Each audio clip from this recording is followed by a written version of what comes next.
I'm a bit frustrated. I lost a bunch of footage. It looks like one of my SD cards got corrupt, and it is so frustrating. So what we're gonna do is I'm just gonna walk you through real quick, you know, where we are. So where we left off at is we got the ESC mounted, you know, and we need to put the motor controller in, run wires, all that stuff. So let's just start right there. I used blue painter's tape and I made a template of the heatsink, and I got the 3D Cerveza heatsink for the Stormcore 100D or the Stormcore or whatever. So I used this painter's tape and made an outline and then cut that into the lid of this box here. I then drilled the holes, used M3 screws, I think they are, M3s? Yeah, used M3s to put it through, and I used silicone sealant so it'll be watertight.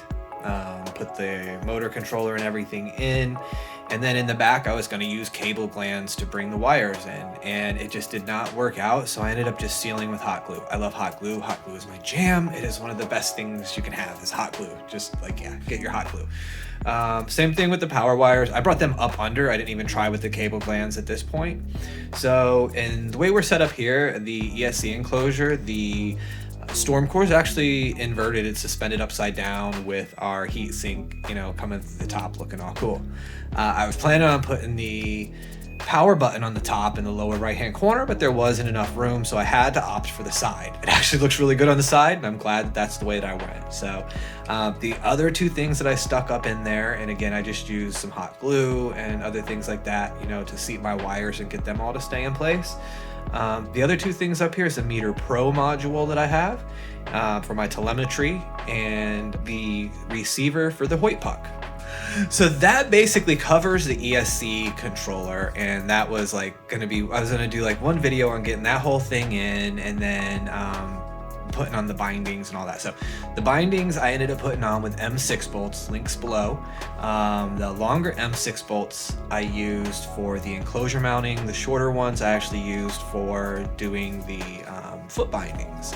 We did the MBS foot bindings and MBS foot straps on there. And then I ran 10 gauge from the ESC enclosure box all the way over to the battery box. I did use cable glands for the battery box, just so if I want to pop that off and do something smaller, I can. I wasn't sure how much I was going to love this big battery box, and if I, you know, didn't have to cut a whole bunch, I wouldn't have to. So I did use cable glands with it. It looks beautiful. I love the way that it turned out. I love routing them through the foot straps. It looks really, really nice. On both ends of the XT90s, we got an XT90 that plugs directly into our ESC up in that box, and then on this one we have an XT90 that I'm using gaff tape to hold to the side of the battery enclosure. Now with my design, I want to be able to run a 12S with 2 batteries. I want to be able to run 12S 2P with 4 batteries, or I want to run the 18S with 3 batteries. And this will allow me to plug in different harnesses if I choose to do different harnesses. What I ended up working out is a 3 XT90 harness to run 18S. I can bypass one of them with a loop key, and that makes it a 12S harness. And then if I want to run the 2P, I have 2 Y adapters that I made to plug into that. That pretty much covers this whole box. The other thing that I did was I had thumb screws, and I wasn't sure if I was doing metal or black. So I ended up going ahead and going with the blacked out plastic, because it just, like, the whole board ends up looking more and more murdered out the further I get along with it, and I'm loving it. The bindings I actually did order from MBS. They had them at the time, but I had to order the foot straps from ATB shop from overseas because of the issues with the supply chain for MBS products.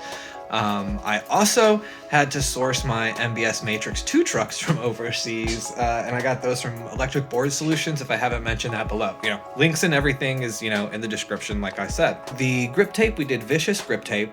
I kind of measured out the maximum. I did a couple of different templates that I made with just some thick paper, and I eventually found a good thickness that I like. I cut 2 of them out. I laid them down across it, and then from underneath I scored with a razor blade until it went through and got a nice clean cut on both sides. This is just a little Vicious grip tape squares. I had them laying around. Then I programmed the ESC, and I did have some, you know, video of me programming it. If you guys want me to do a video on programming the ESC, drop me some comments below, and then maybe I'll do that in the future. I did the motor detect, Had it go ahead, set them up basically the way that they, set up with motor detect, verified, changed, a little bit of battery settings and tweaked my PPM a little bit, and then, called it a day. That pretty much got the board going. Went out for, a test ride, and it was pretty good. I was running initially a 14T motor pulley and was like, whoa. So I would drop from a 14 all the way down to a 10, and that got me where I'm liking the torque. Like I said in the earlier video, I'm going to end up probably going with the 12T and with the 68T on the bigger wheels and the 62 on the 8. So maybe, I don't know, might do that. I absolutely love the board. I love the way that it feels. I love the way that all of this has turned out. All in all, it was a pretty decent build. When you're doing a build, sometimes you hit issues. I hit a few. MBS channel, getting the products was one of them. When I first hooked up the 100D, I needed to upgrade the firmware because it wouldn't work with the 18S. It was being really weird. As soon as I upgraded it, we were good to go there. I've had an issue with the grub screws backing out, and we'll see how that goes. The last round, I put a lot of red Loctite on it, not just a dab. So we're gonna see how that goes. And I'm not sure, but I honestly think that one of those 62 teeth pulleys that I have for the wheels is not totally perfect. It's a little bit off, and you get a wah, wah, wah, wah, wah with it when it rides. That's pretty much where we are with the series. Let me know what you guys think in the comments below. I love you. Thank you for joining me on this series, and I hope to get a little bit more in detail with it after I've had some rides with it, come back, give you guys a review on it, maybe some things that I want to change, and keep you up to date with where I am with the board. But what you can expect to come is a check-in on this. I also am going to do a review on the flip skis, and we're going to talk about the 18S and how that actually goes. These motors only say 12S on them, so we'll see how that goes. Drop me a comment below, like, comment, subscribe if you haven't already. Sorry I lost some footage. Love you guys. See you in the next video.